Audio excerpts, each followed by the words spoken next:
Antes de começar, se inscreva no canal e ative o sino para receber uma notificação a cada novo vídeo. Olá, estamos chegando com mais um Conversa com Orley, o nosso bate-papo toda semana neste horário, quando falamos de empreendedorismo e outras coisas ligadas à nossa região, ao nosso país. Hoje nós temos o grande prazer de conversar com o nosso amigo, meu amigo particular, Daniel Labanca, diretor de cena, sócio proprietário da Grande Sanfona Filmes. Daniel, prazer enorme ter você aqui.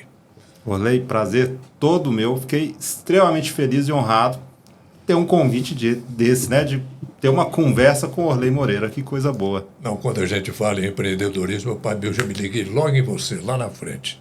Falei, gente, o Daniel tem uma baita de uma história nessa coisa aí de cinematografia, de produção de comerciais e tudo mais.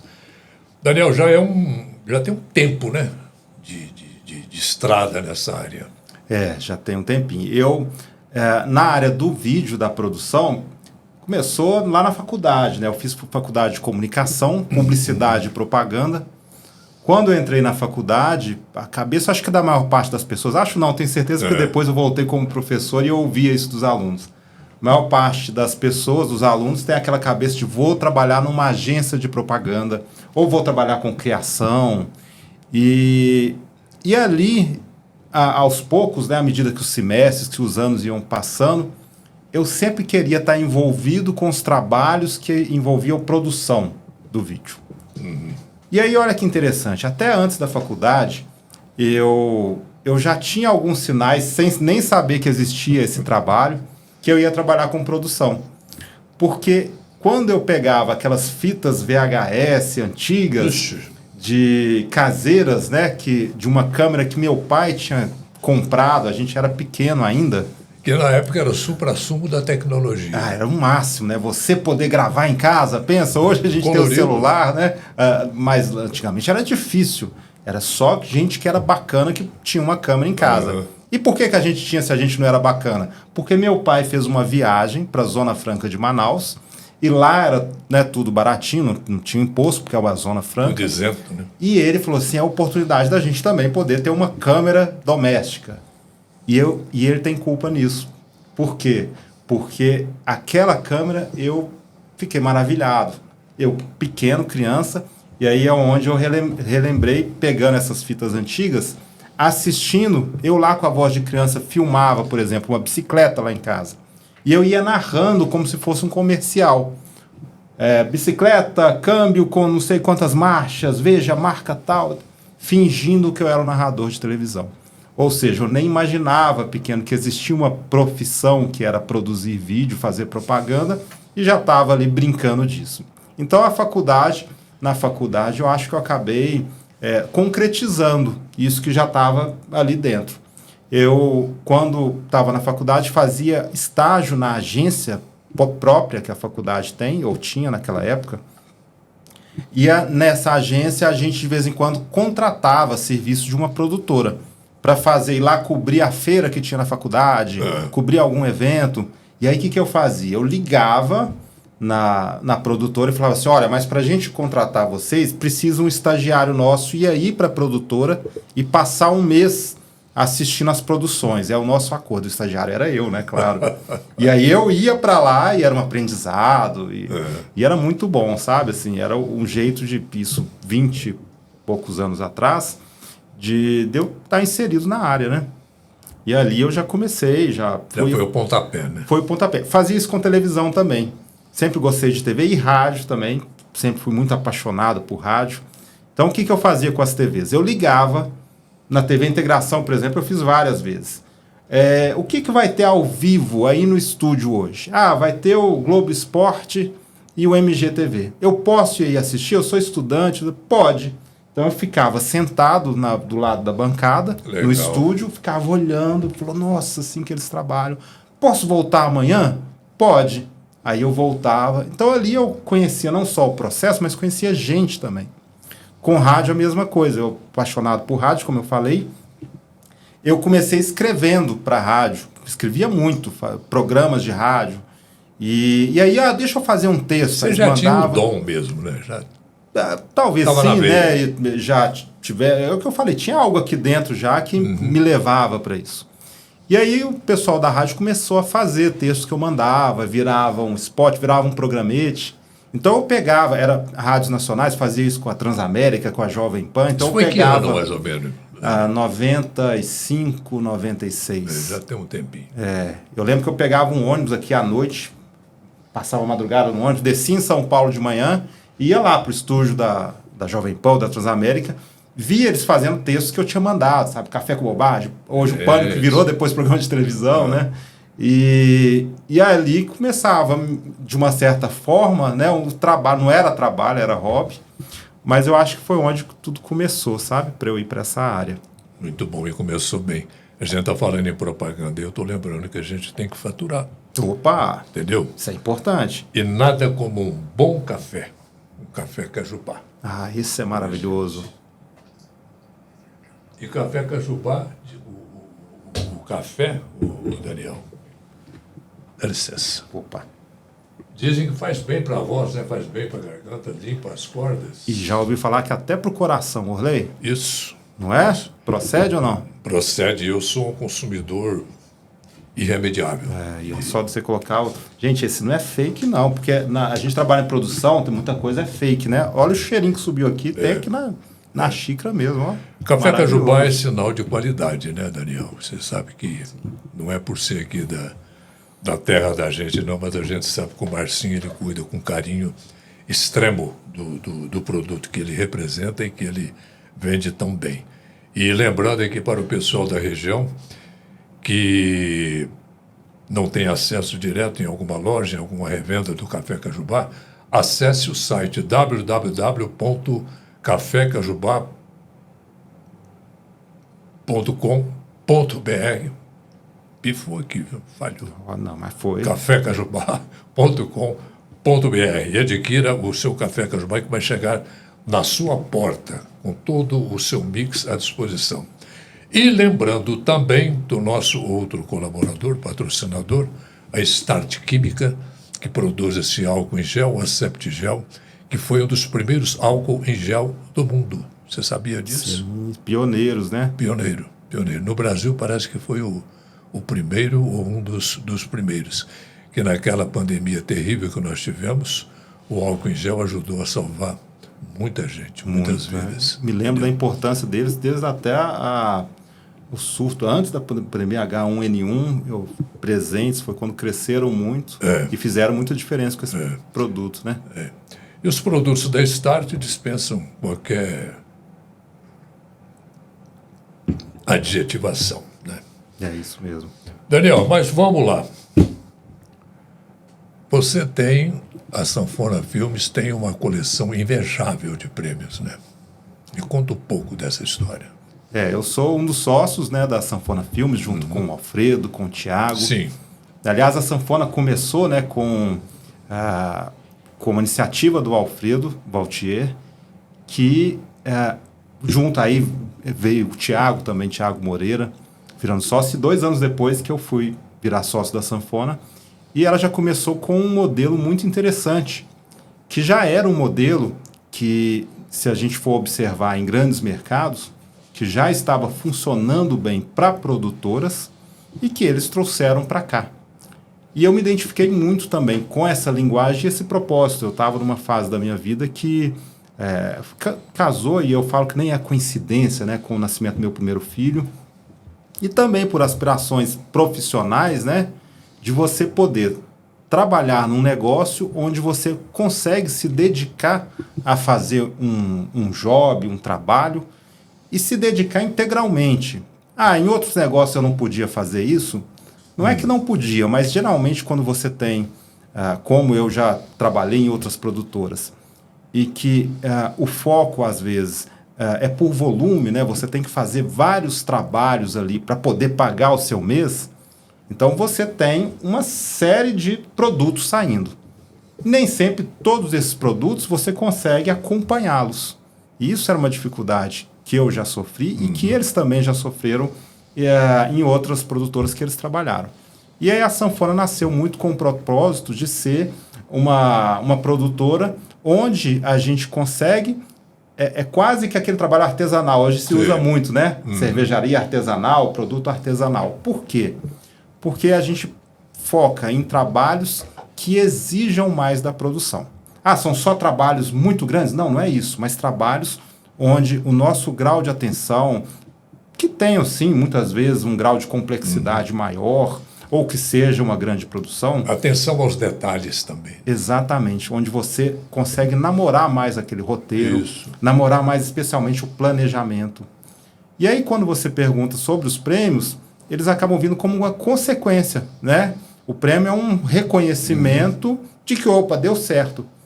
Por quê? Porque a premiação, especialmente no mercado de propaganda, ela é o único momento que você tem onde quem está ali nos bastidores, desde o pessoal da criação até o pessoal da produção, tem o seu reconhecimento. Já que em propaganda a gente trabalha, não é para a gente aparecer, mas para fazer aqui os produtos aparecerem, né?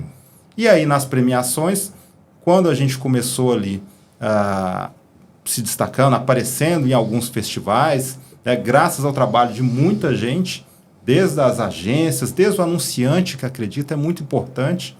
O prêmio não é de uma pessoa só, não é só meu, ou do fulano, ou do ciclano, Equipe, né? É equipe.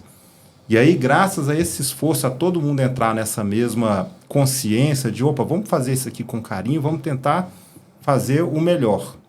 Aí acabou puxando o outro e acaba que, geralmente, o pessoal faz essas perguntas, associa a produtora com as premiações, que a gente tem sempre uma grata surpresa quando elas acontecem. Premiação normalmente já podemos dizer assim, que é um selo de garantia de qualidade, né?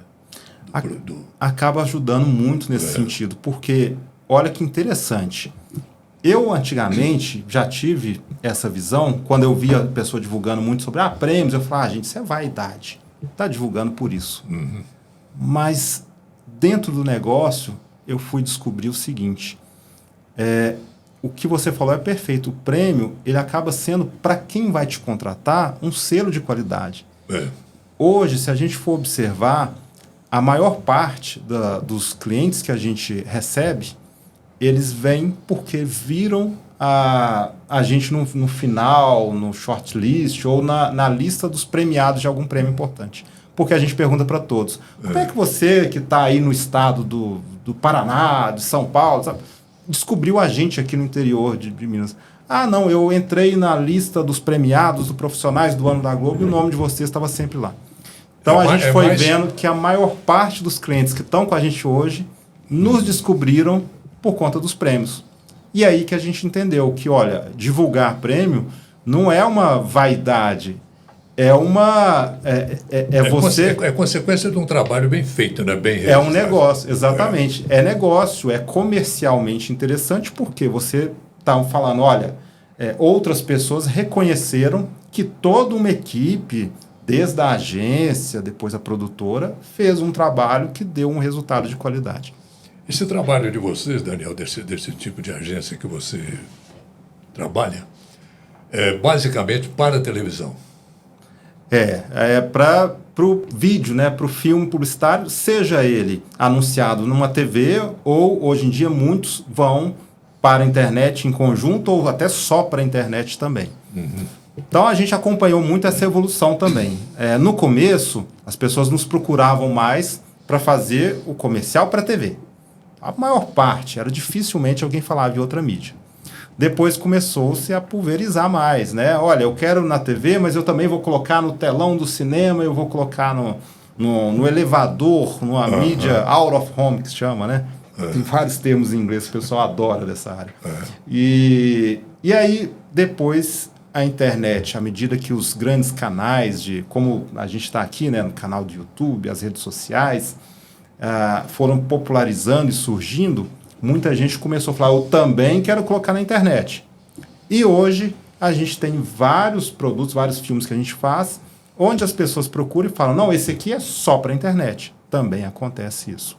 É claro que à medida que a gente trabalha com alguns projetos grandes, a maior parte tem chance de ir para várias mídias, né? Você acha que, é por isso que eu fiz essa pergunta para você, você acha que gradualmente a propaganda na televisão pode acabar, pode definhar? Acabar, ela nunca vai acabar. E eu vou explicar exatamente por quê. O que muda hoje em dia, o que mudou é o jeito de se fazer.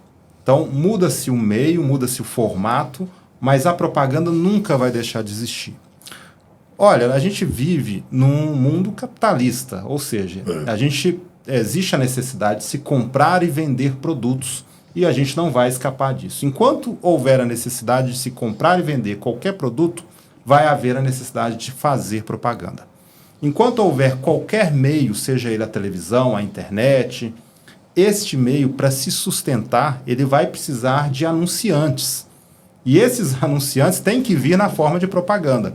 Então, o que pode mudar e se transformar é aquela interrupção que a gente ainda tem tradicionalmente na TV aberta e fechada, que é quando a gente está vendo a programação, vem o intervalo comercial, as propagandas, depois volta. Isso já está se transformando. Às vezes, na internet ou nos streamings, né? Netflix, Prime, às vezes essa interrupção vem antes do filme, para quem não tem o programa pago, né? Esses streams pagos. Então, às vezes vem um pré-roll ali, 5 segundinhos e pula. Às vezes vem no meio da transmissão com a marca embaixo. E às vezes também, que já acontece, um formato que se chama branded content, que as marcas colocam dinheiro numa produção, e aí aquela produção tem alguma menção à marca. Diferente do merchandise, que também é outra forma. O merchandise a gente está aqui, né? A gente tem um produtinho aqui, ali na novela a gente tem a pessoa que vai lá no banco e acessa e mostra o cartão de crédito. A garrafa da cerveja. A garrafa da cerveja.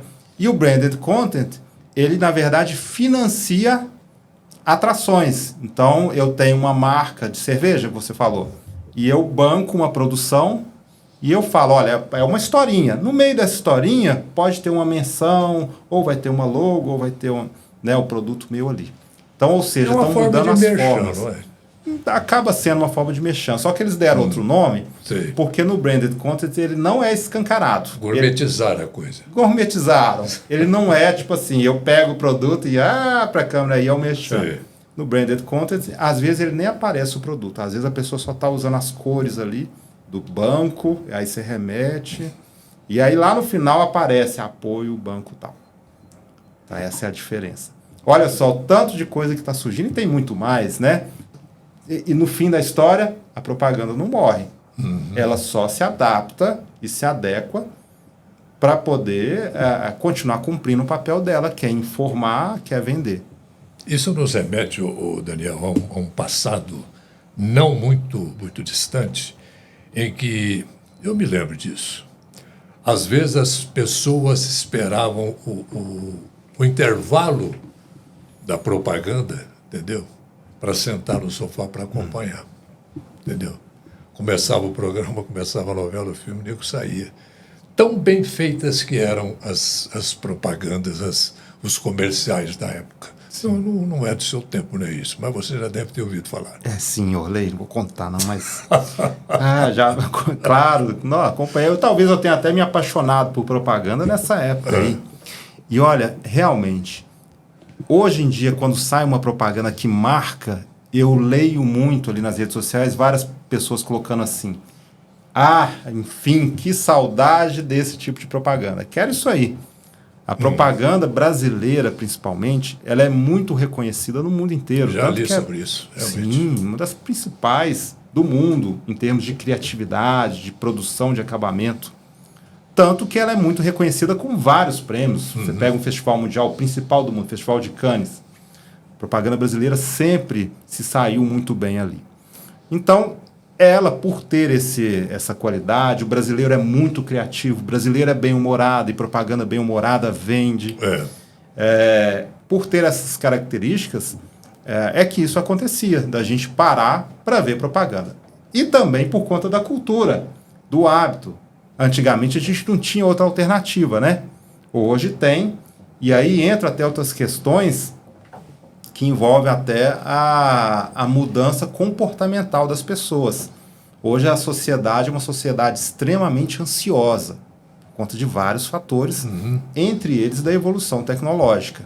Essa sociedade extremamente ansiosa hoje não suporta ver materiais grandes, ela não suporta ficar muito tempo ali esperando o que vem por aí. Eu me lembro, falar em esperando, eu me lembro que a turma que eu falo assim, as pessoas de maneira geral, esperavam dezembro, mês de dezembro, para ver qual a propaganda que a Coca-Cola ia lançar naquele ano.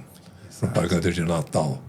Eram produções maravilhosas, lindas. Muito. E para dizer que isso não morreu, ainda há o hábito, por exemplo, nos Estados Unidos, todos os anos ainda acontece as pessoas esperarem o Super Bowl, que é a final da NFL, né, do campeonato do futebol americano. E é muito comum as pessoas esperarem, porque os grandes comerciais, os mais criativos e os que recebem mais investimentos do mundo, têm por hábito serem lançados no intervalo do Super Bowl. Então esse hábito lá ainda não morreu. E é mais um reflexo disso que eu falei, das pessoas antigamente, e até pela safra criativa, elas tinham o hábito de ver ali na propaganda as tendências. Deixa eu ver que linguagem tá soltando, deixa eu ver o tipo de humor, o tom que vai sair agora. E conforme as propagandas da época de Natal, por exemplo, elas iam ditando tendência até para as propagandas regionalizadas que iam saindo a partir daquilo ali. A criatividade a toda, né, nessa época, né, de Natal, nas grandes datas, né? Sim. Quando o cérebro de vocês começa a ferver. O cérebro é uma coisa muito interessante, né? É claro que a gente precisa ter um filósofo, Domênico De Masi, fez até um livro, O Ócio Criativo. Ele fala do quanto é importante para a nossa criatividade, para o cérebro, as nossas pausas. Por isso o ócio criativo. Mas o cérebro tem uma característica muito interessante também, que quanto mais atividade você dá para ele, parece que mais você fica aguçado. Vocês já repararam que é assim? Quando a gente está numa época meio parada, então a gente não quer fazer nada, mas na época que a gente começa a acelerar, parece um monte de coisa para fazer, parece que a criatividade aumenta e a gente quer fazer mais e mais. É uma adrenalina cerebral. É uma adrenalina maravilhosa que acontece. Eu acho que é muito por isso, né? o Daniel, muita gente fala que a tecnologia vai acabar com a criatividade nessa área, não só nessa área, mas em todas que dependem da criatividade. Eu me lembro de um slogan, parece, da Globo. Acho que é da Globo. Nada substitui o talento. Perfeito. É o slogan do Prêmio Profissionais do Ano. Isso. A tecnologia não vai substituir isso, né? Não. Vamos lá. Eu adoro esse papo. Você sabe que de uns anos para cá, graças a conseguir coordenar melhor o tempo, eu fui estudar de novo. Eu te contei que eu fiz publicidade, comunicação, aí resolvi estudar psicanálise. Adorei, porque tem tudo a ver com isso aí, com a nossa área. Aí fiz pós em psicanálise também depois. Aí depois fiz pós em neuroaprendizagem, porque eu acho que está tudo conectado. Comportamento, a psicanálise, a criatividade, né, o cérebro. Existem dois fatores aí importantes. Um é o pessoal, o outro é o geral. No geral, a criatividade está muito associada ao ineditismo. Então, à medida que a gente cria, né, os anos vão passando, as décadas vão passando, e a gente vai criando várias coisas, vão se esgotando aquela ideia que a gente fala assim, opa, essa é inédita. Então, hoje é muito mais fácil você ter uma ideia que alguém já fez em algum lugar do que antigamente. Prova disso que a gente, às vezes, olha um material, um comercial, um roteiro na internet e alguém vai e acha outro parecido. E fala, essa pessoa copiou. Às vezes, não. Porque hoje está cada vez mais difícil ter uma ideia inédita, porque tem muito mais gente criando, tem muito mais acesso, muito mais tecnologia. Não é uma cópia, né? Não é exatamente uma cópia. Às vezes parece. Mas o que eu estou dizendo é que alguém fez um lugar e outra pessoa pode acontecer de ter tido a mesma ideia. Mas pode ter acontecido também de algo que estava lá no inconsciente da pessoa, ela nem se ligou que ela já bebeu daquela água em algum lugar, já viu e teve uma ideia inspirada, que é o que a gente chama de, houve uma referência ali atrás. Déjà vu. E o segundo ponto que eu falo, que aí é o pessoal, é que o que eu acho que, aí você falou, a tecnologia está acabando com a criatividade, ela pode sim interferir e acabar ou ajudar, na verdade nem ajudar, né? Atrapalhar a criatividade no sentido de que, à medida que as novas gerações elas se privam de criar, se privam de explorar a maravilhosa plasticidade que o cérebro tem, elas limitam o pensamento dela. Então vamos começar lá na infância. Qual que é o maior veneno hoje em dia para a sociedade? É você fazer isso aqui com um bebê, seu celular. Por que que eu digo isso? E eu falo isso com total assim, segurança. O celular hoje, ele entrega para as pessoas tudo pronto. E ele evita que as pessoas passem por frustrações. A frustração é extremamente importante. O ócio, como eu falei agora mesmo, para a criatividade, é extremamente importante. Aí, desde a infância, a gente tem acostumado as pessoas, as crianças, a não se frustrarem, a ter o que quer. Toma na mão. E o celular é uma prova disso. Rede social, os algoritmos trabalham para quê? Para que a gente tenha ali, na hora, a resposta de tudo. Para que a gente tenha prazer e satisfação. Sem sacrifício nenhum. Sem sacrifício. Imediato. Então, eu começo a rolar minha timeline, o meu post seguinte é feito sob medida para mim. É o que eu vejo na sequência. Eu ameaço sair, o algoritmo vai lá e joga algo que eu gosto também na tela. Me dá prazer, satisfação. Eu não consigo sair dali. É um vício. E isso atrapalha a criatividade. Começa em criança, né? Começa na infância. No ponto de que as crianças estão, por elas não terem o ócio, não terem o tempo livre, terem aquela coisa pronta, então deixam de criar. Deixa uma criança, olha, você não tem o celular hoje, não tem a TV ou videogame. Ela vai se virar. Ela vai virar, olhar o que tem ali, né, ao alcance dela, construir um brinquedinho, vai pegar o copo e falar que é um telefone. Ali o cérebro começa a trabalhar a criatividade. Que é algo que a gente tem também. Quando a gente tem restrição, por exemplo, vou falar aqui do nosso mercado. Muitas vezes a gente tem trabalhos onde a gente tem uma restrição orçamentária, financeira. E o que a gente faz para compensar isso, tendo o objetivo ali de entregar um material para o cliente? É usar a criatividade. É falar, opa, já que eu não tenho tanto recurso, como é que eu posso driblar essa falta de recurso e entregar um material interessante? Aí entra a criatividade e aí é onde dá para fazer esse paralelo que você falou. Da tecnologia, a ausência da tecnologia acabar ajudando a gente a criar mais e melhor.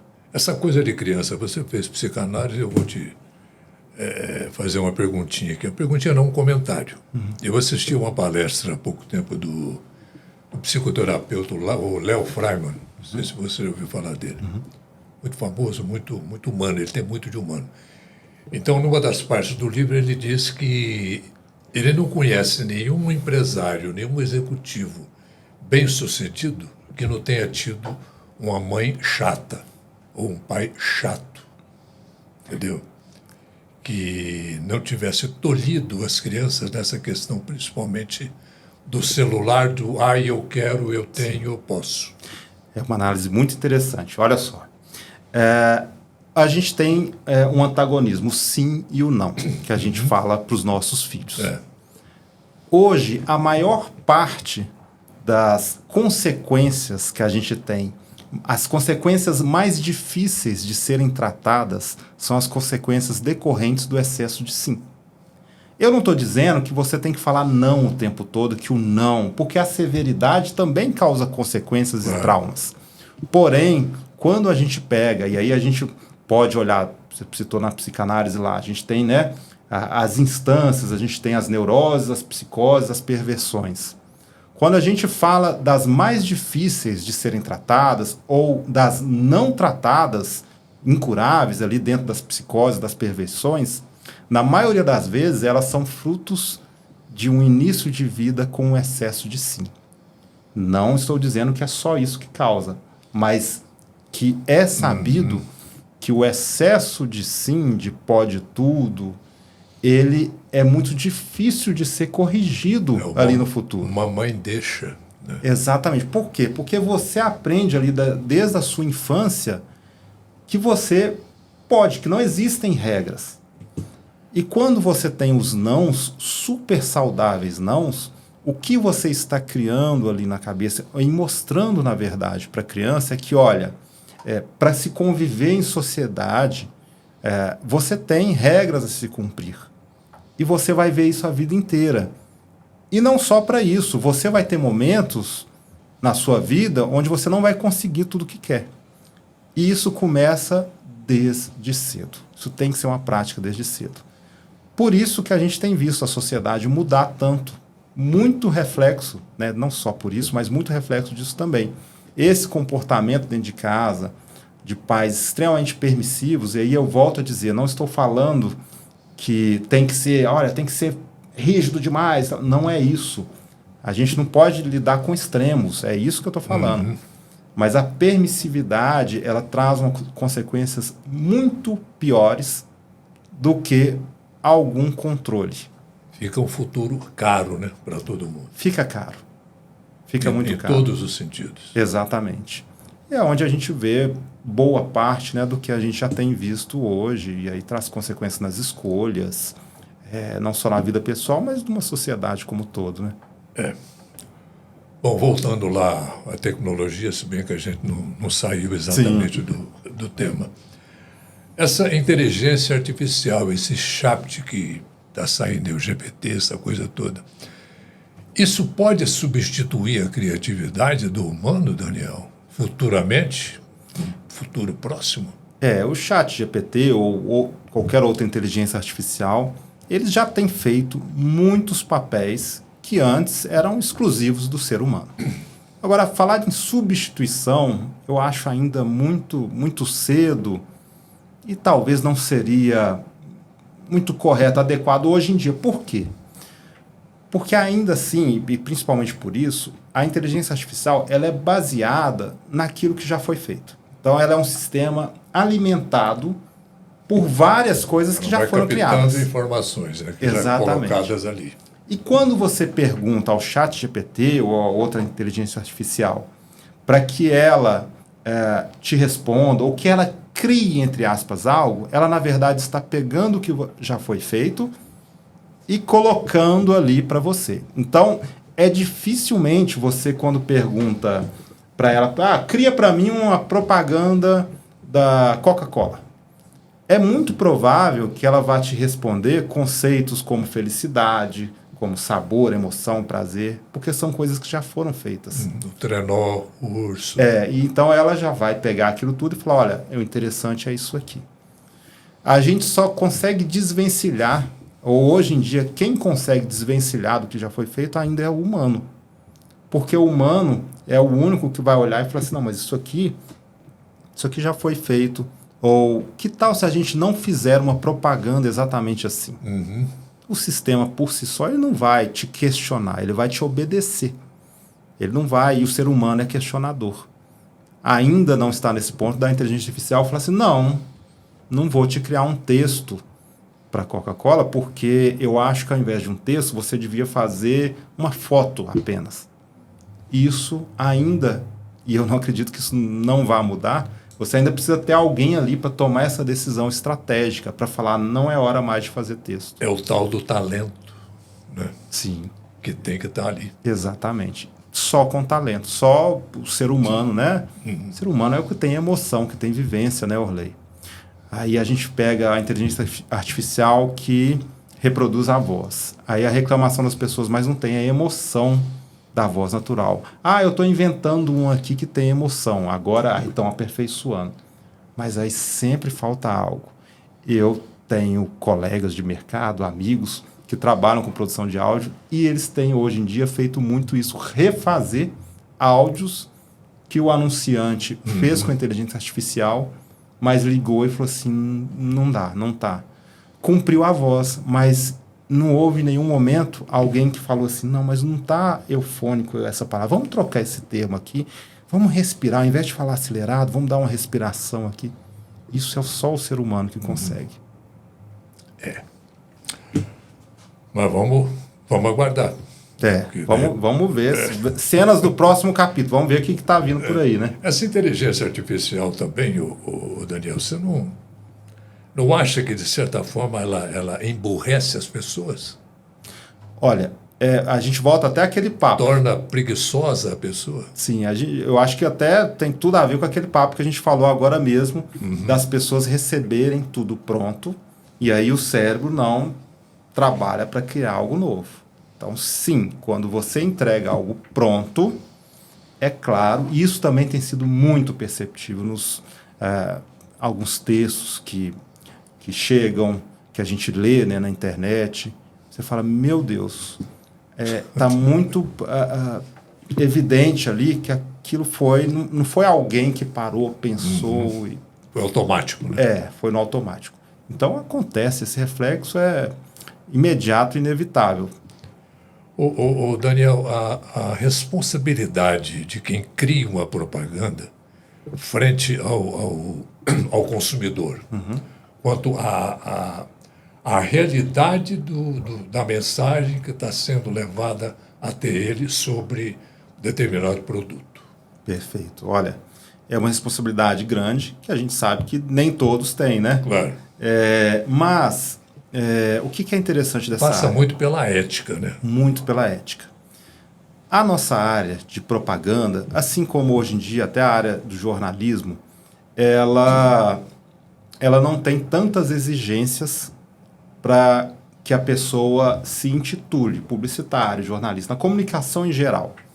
Então, essa falta de filtros, que eu não estou dizendo que tem que ser a faculdade ou tem que ser os anos de experiência, porque às vezes tem alguém que não tem a faculdade, mas tem uma vivência grande. Mas é um filtro muito subjetivo, né? Muito difícil de se olhar, se fiscalizar. Então, isso faz também com que apareçam muitos exemplos de uso irresponsável da comunicação. A gente começa em algo que você falou, que é a ética. Na faculdade a gente vê sobre ética, e no dia a dia, a ética de algo que vai influenciar a vida das pessoas deveria ser o mais prezado. Para ajudar, né, a regulamentar, a gente tem alguns órgãos fiscalizadores. Tem o CONAR, por exemplo, que é um conselho que regulamenta a propaganda. Mas é autorregulamentação. Né? É autorregulamentação. Ele não tem um poder punitivo, mas as pessoas, os veículos, as agências seguem. Ele recomenda, olha, nós precisamos tirar do ar essa propaganda, e isso é feito, isso é seguido. Até porque, por exemplo, o veículo tem a autonomia de falar, então eu não veiculo mais. Né? Então a gente hoje tem também na legislação tem leis muito específicas para propagandas que seriam mais sensíveis. Por exemplo, propaganda de bebidas alcoólicas.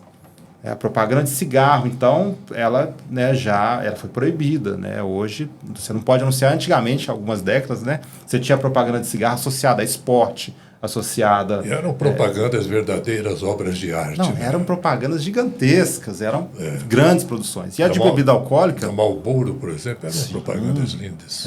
E era tudo que o cigarro não traz, né? Era o cowboy lá, cigarro cavalgando, o cara esquiando na neve. Até eu me lembro de vamos dizer, uma contra-propaganda que saiu daquele cara do Marlboro. Tem um texto lá, você se lembra daquele cara do Marlboro? Pois ele morreu de câncer. Eu lembro desse final, exatamente. E a propaganda de bebida aconteceu isso também. A legislação, ela teve uma mudança. Primeiro ali na década de 90, em 96, já houve uma mudança geral da classificação etária. Então, os programas de TV, eles passaram a você ter que exibir ali a idade e as faixas etárias. Olha, tem cena de insinuação sexual, então ela mais tarde. E a propaganda de bebida também. Então, ela tem uma faixa de horário onde ela pode entrar hoje. E agora, nos anos 2000 e 2008, se não me engano, houve mais uma mudança na legislação onde propaganda de bebida alcoólica a gente não pode mostrar ninguém que aparente ter menos que 25 anos, nem que tenha de verdade. Não pode mostrar mais, que antigamente podia, né? Tinha tartaruguinha, animação 3D, não pode ter mais esse 3D. Não pode ter pessoas que elas assumam papéis ali de corajosos, de valentes, porque você estaria induzindo que a bebida provoca aquilo. Então, olha o tanto de coisa. Não pode aparecer bebendo. Não sei se vocês repararam isso. Propaganda de bebida alcoólica nenhuma é proibido a pessoa tomar. O cara abre a latinha. Ele abre e acabou ali. Antigamente podia. E outras também, em outras categorias. Propaganda para crianças também. A legislação está muito mais rigorosa e tem que regulamentar sim. Então hoje você não pode fazer a criança consumindo um saquinho de um produto que estimula talvez a obesidade infantil. Você não pode ter embalagem ali onde você tem. Até por isso afetou a programação. Por isso que na TV aberta não tem mais programas infantis, ou praticamente não tem, porque foram minando os anunciantes, já que foi proibido muitos dos tipos de propaganda para criança que tinham. Hoje não pode mais. A gente pode dizer, Daniel, mais ou menos dentro disso que se você acabou de falar, que a gente está discutindo aqui, que a confecção, vamos dizer assim, de propaganda é uma fábrica de ilusão?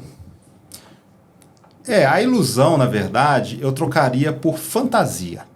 Tudo Porque bem. existe algumas pessoas que podem denominar ilusão como mentira no sentido pejorativo. A fantasia já é aquela mentira que nem sempre é pejorativa, né? Fica mais lúdico. Fica mais lúdico. Então a propaganda é uma fábrica de fantasias, onde, né, em muitas propagandas, assim como nos filmes, nas séries, você assume papéis que não são seus. E que a gente faz para que as pessoas fantasiem. Aí eu vou voltar de novo numa explicação talvez mais psicológica, que a gente trabalha com o eu real e o eu ideal. O eu ideal é quando eu tenho essa fantasia, eu me vejo usando aquela roupa, aquele produto, e me imagino no lugar daquele personagem que está sendo bem sucedido em uma história. Mas eu também tenho que me preocupar com o eu real, que eu preciso criar uma identificação, eu preciso me enxergar naquele papel. Então aí é esse momento onde a fantasia baixa um pouco para eu trazer pela realidade. Hoje em dia, se a gente for reparar, as propagandas estão muito mais preocupadas com realidade do que antes. Antes era muito mais fantasia. Antes era muito mais propagandas onde a gente via só um mundo ideal. Eu quero ser aspiração. Isso cansou um pouco. Hoje as pessoas já necessitam ver, mas será que eu posso estar ali? Então são as propagandas mais realistas, né? Eu me lembro assim, vi ontem, claro, um material seu mostrando uma matéria, atenção, na Globo, não me lembro qual que é a apresentadora, uma matéria do César Tralli. Sim, sei qual que é. Mostrando uma matéria que hoje não iria ao ar de jeito nenhum. Jamais. Sei lá também, né? Ia ser cancelado. Falando de pessoas feias que trabalham em propaganda, o gordinho, o magrelo, o dentuço, aquela coisa toda. Isso hoje não é permitido mais, Daniel? É o seguinte, na verdade, esse tipo de reportagem que talvez não seria nem é permitido, mas seria cancelado. Essa reportagem que o Orley falou é uma que foi exibida no Jornal da Globo na década de 90, e o repórter, na época, o César Tralli, ele mostrou ali, né? Olha, tá vendo aquela gordinha ali atrás? Ele falava com esses termos.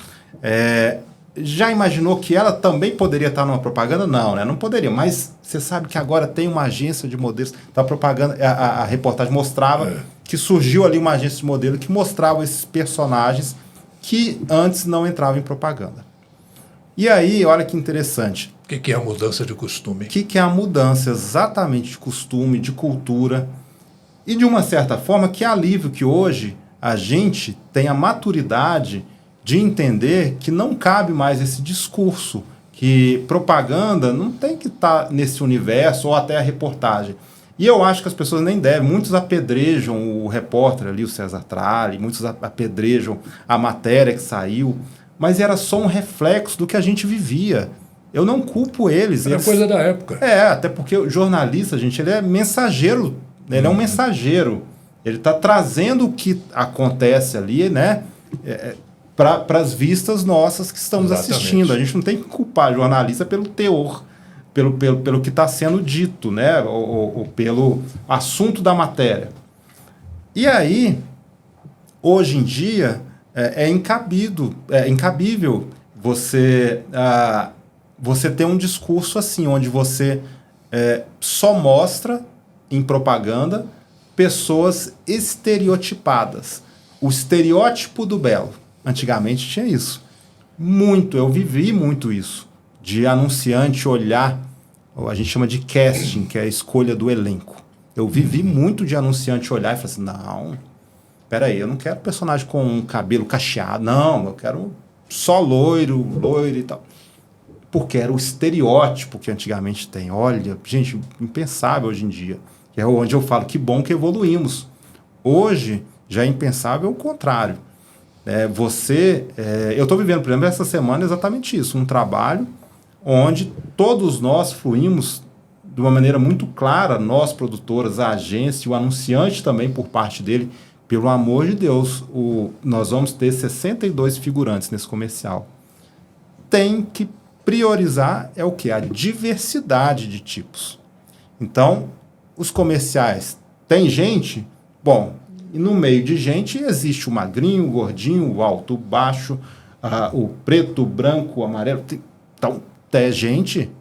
Então, não tem mais que selecionar... O loirinho... Exatamente, por estereótipos. Selecionar por estereótipos. É claro que, como eu falo, existem perfis que determinado produto vai ser mais consumido. Às vezes é um produto que está relacionado a uma estética que só aquele perfil daria certo ali para você mostrar o efeito do produto naquela estética. Né? O shampoo para o cabelo cacheado. Tá, aí a gente está falando de algo muito específico. Então existe, a gente se depara às vezes com isso, de ter que escolher baseado no benefício do produto ou no nicho que aquele produto visa atingir. Mas quando a gente fala no geral, hoje, entre nós pelo menos, já é inaceitável que a gente não inclua a população em geral. Precisa ser inclusivo. E a mentalidade está mudando. Né? Como eu falo, eu vivi muito. Não tem muito tempo, eu cheguei a ter embates assim, mas como? É assim mesmo? Né? Porque o anunciante final... A gente faz a escolha do casting, minha função, por exemplo, diretor de cena, é o primeiro filtro. Uhum. Então, geralmente, o primeiro que eu mostro é o meu. Olha, eu acredito que esses personagens são os interessantes para o seu comercial. Mas há um segundo crivo. A agência olha e fala, opa, mas vamos mudar um pouquinho, porque essa pessoa não estão batendo com o perfil que a gente planejou quando a gente criou o roteiro. E tem o terceiro filtro, que é o anunciante, que é quem está pagando ali, que ele também entra em ação e fala, opa, peraí, o produto que eu vendo, esse aqui, talvez não seriam essas pessoas que vão consumir. Ou seja, tem muita gente ali nessa decisão. De nossa parte, o nosso primeiro filtro, a gente garante que a gente vai respeitar a palavra final de quem é? Ou é um consenso? É um consenso, porém, eu sei, no nosso caso, sempre a gente entra em consenso. Eu vivo muito, graças a Deus, eu tenho vivido muitos trabalhos da nossa opinião ser muito respeitada. Nossa produtora, né, de recomendar. Mas isso varia muito de cliente para cliente. Cliente que eu chamo é o anunciante, tá? Sim. Tem anunciante que quer muito ter uma decisão. Há muito tempo eu não vivia algum cliente difícil nesse ponto, mas agora, recentemente, eu tive um caso assim de cliente que quis tomar para si totalmente essa decisão. Por que a gente não recomenda? E graças a Deus eu falo, estou evoluindo, é raríssimo a gente não ser respeitado. Porque nós, produtores, vamos poder enxergar ali no casting, no elenco, com a nossa experiência, aquele que às vezes vai se sair melhor. É claro que é uma surpresa, tem dia que a pessoa tá mal. Isso até com os grandes atores, eu já vivi isso. De chegar e travei aqui, o ator travou porque ele viveu algo ruim naquele dia, chegou mal. Mas não é quem está ali na mesa de um escritório, no departamento de marketing, dentro de uma empresa, é quem vai ter a sensibilidade de olhar para uma pessoa que fez um teste, de falar assim, essa pessoa tem potencial para se sair bem. A gente, por ter a experiência, a gente já consegue ver melhor. E ainda assim a gente erra, claro que erra. Mas é claro que cada um no seu quadrado. Acontece, Daniel, dentro disso que você está falando, do dono da empresa, ter uma sobrinha loirinha, bonitinha, que, eu quero que a minha sobrinha participe desse comercial. Tem disso? Hoje é mais difícil, mas eu já vivi. Eu já vivi, inclusive, tinha uma celebridade gravando, a gravação foi aqui em Uberlândia, e isso tem muitos anos, viu, gente? Isso tem, vou te falar até precisamente, tem 18 anos, eu acho. Foi ontem. E aí, foi ontem, né? E aí, o anunciante, o tempo todo, não, mas a filha da família que vai compor ali a mesa, pode deixar que essa eu arrumo. E aí não deu outra. A gente já falou, é a filha dele. E realmente, chegou na gravação, era a filha dele. E ela estava muito preocupada em tirar foto com o artista. E aí falava durante a gravação, porque não era uma pessoa treinada para isso, era uma menina, e não é por questão da idade, porque existem crianças que frequentam a escolinha de atores, né? E o negócio dela era outro, né? Era outro. E aí atrapalhou, claro, a gravação. Mas no fim, saiu a gravação e deu certo. Hoje é mais raro disso acontecer, não duvido que acontece. Já eu quero pôr meu filho, mas comigo eu não consigo te lembrar um exemplo recente disso acontecer. Como eu falei, a gente, nesse ponto, a gente tem que agradecer muito, a gente é muito privilegiado são clientes muito profissionais, sabe? Os anunciantes que a gente atende, que a gente vem atendendo. Então é muito difícil hoje acontecer problemas desse tipo, de interferências que vão atrapalhar o desenvolvimento do filme. Daniel, questão profissional, no ramo dos fotógrafos, por exemplo, eles tiveram uma queda na busca de trabalho tremenda em função dos celulares, que todo mundo hoje é fotógrafo, todo mundo hoje grava, aquela coisa toda. Na sua área de produção de comerciais, tem muito disso, os famosos filmmakers que se dizem produtores e fazem aquela coisa toda. Empresas aceitam ainda esse tipo de trabalho amador? Tem muito, mas não significa que filmmaker vai ser sempre amador. O que é interessante? É uma evolução que está acontecendo. A gente vem desde o começo do papo falando da tecnologia. Então não dá para a gente negar ou recusar que está havendo, já de décadas para cá, um movimento que facilita para que todas as pessoas, mesmo que não trabalhem nessa área de comunicação, possam fazer comunicação. Agora, isso não significa que elas vão fazer comunicação do jeito certo ou do melhor jeito. Mas elas, pelo menos, já têm ferramentas na mão. Então, o que aconteceu com fotógrafos e que vem acontecendo também com os produtores de vídeo é que se viram numa situação onde hoje todo mundo tem na mão um objeto que é o telefone celular, que ele pode fazer, não da mesma maneira, mas pode fazer todo o trabalho que uma produtora faz. Boa qualidade, né? No telefone celular, ele pode filmar, pode editar, cortar, colocar música, ou seja, é tudo que a produtora faz, e mesma coisa com o fotógrafo. Agora, isso não significa, como eu falei, que vai fazer bem feito, porque aí entra algo que o celular não tem, que é o fator humano, que tem um maior impacto no trabalho. A gente não vende produto. Fotógrafo, produtor, vende um serviço. E serviços são feitos por pessoas. Então, o equipamento tem importância? Tem. Quanto mais moderno, quanto mais coisa ele fizer, melhor, mas o fator humano, ele ainda é fundamental e decisivo para a qualidade final. E aí, na sua pergunta do que está acontecendo, esse movimento de mercado, eu, por exemplo, não reclamo hoje tem trabalhos que eu fazia antigamente, eu fazia o comercial ali da clínica da esquina, da lojinha, do restaurante que tem ali, porque antigamente não tinha acesso, as pessoas não tinham acesso a câmeras, era muito caro. Você tinha que ter uma produtora enorme. Hoje, se o filmmaker vai lá e faz com qualidade, tem muitos que fazem com trabalhos excelentes, maravilhosos. E tá tudo bem. Isso para mim não é um problema, ou eu vou achar ruim ou negar. É claro que tem, como todo mercado, tem pessoas que... tem picaretas em todo lugar. Né? Tem na medicina, na advocacia, né? Tem na produção, na fotografia, tem em todo lugar. Mas isso já é uma consequência ali para o barato sair caro, né? Para quem vai contratar e fala... Que é onde eu falei que muitas das vezes chegam e falam assim, eu queria que consertasse um trabalho que eu fiz ali.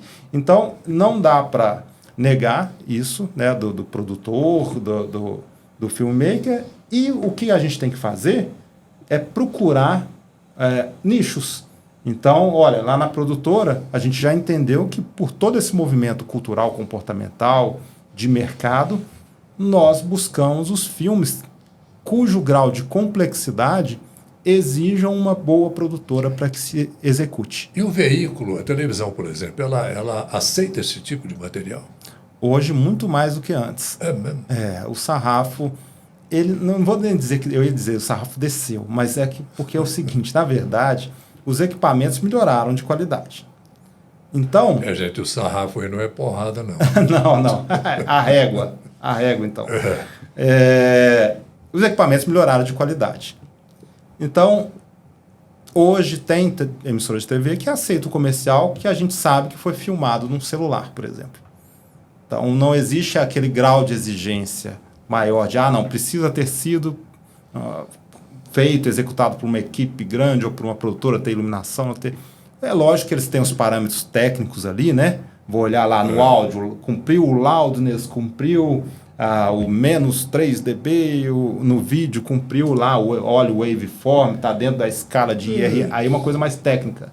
Cumpriu, aí eles não querem saber se foi no celular ou não. Então hoje se aceita, porque a tecnologia evoluiu e também porque mercadologicamente, isso eu estava conversando ontem com um colega que foi diretor aqui de uma grande televisão, e entendendo que mercadologicamente hoje as TVs elas precisam aceitar mais, até por sobrevivência. Antigamente não. Antigamente era um tipo, não quero. Tinha exigência do SEMP, né? Sim, aí para as agências, né? Para as agências, ainda se exige para uma agência se credenciar nas TVs ter o SEMP, né? E a documentação para provar, sempre, né, que ela é um documento agência, né? que habilita a agência a trabalhar. Que é as normas padrão, né? Exatamente. Daniel Labanca, foi um prazer enorme, gigantesco bater esse papo com você aqui. Rapaz, quase 1 hora nós estamos aqui sentados conversando, que bom. Eu que agradeço. A gente tem papo para mais 1 hora, hein? Nossa, ficaria tranquilo, até né, horário elevado. Mas eu que agradeço, eu gostei, eu sou suspeito para falar. Eu falo que eu sou um privilegiado de trabalhar nessa área de direção de cena. Porque, veja só, tem gente que sonha em ser um jogador de futebol para poder jogar com os grandes craques da bola. Tem gente que sonha em ser cantor para cantar num palco com grandes estrelas da música. Tem gente que sonha em ser ator, atriz, né? Para poder contracenar aí com os grandes nomes da TV. Eu falo que eu sou um privilegiado porque eu consigo trabalhar, às vezes, com grandes atletas. Não sei contar quantos cantores eu já gravei, nem muito menos quantos artistas, atores famosos, mas principalmente com milhares de anônimos que todos os dias eu trabalho na cena, por trás das câmeras, com os quais eu aprendo demais. Então tem dia que eu estou gravando aqui, mas já gravei, às vezes, em outro estado, já gravei em outro país. Semana que vem, por exemplo, vou gravar no Mato Grosso do Sul, depois eu volto e gravo aqui de novo. Olha o quanto de aprendizado essa área me proporciona de poder conhecer e mergulhar em universos distintos. Um dia é um material, como a gente falou, sobre uma cerveja. No ano passado eu fui gravar um documentário sobre a pobreza na cidade mais pobre do Brasil, lá no Maranhão. Quanto aprendizado a gente volta com aquilo, né, reflexivo, para a nossa vida pessoal e profissional. Então, por todos esses aspectos, eu tenho prazer enorme de conversar sobre essa área, porque eu gosto muito. São todos esses aspectos que me fazem ser um apaixonado pelo que eu faço. Isso é bom que você transmite isso nas peças que você produz, que você dirige, né? E o público com certeza percebe isso, sente isso. A minha busca é essa, né? Fazer sempre com um máximo de dedicação e com o máximo de entrega, né? De envolvimento. Daniel, muito obrigado pela sua presença aqui. E tenha certeza que logo, logo eu vou te chamar novamente para a gente falar de coisas que, porventura, a gente não tenha dito aqui. Tá bom? Maravilha. Muito obrigado. Estou à disposição. Sucesso no seu trabalho cada vez mais. Tá? Obrigado. Muito obrigado pela sua companhia, pela sua audiência. Esteja sempre com a gente em nosso canal no YouTube e nas demais redes. Até a próxima.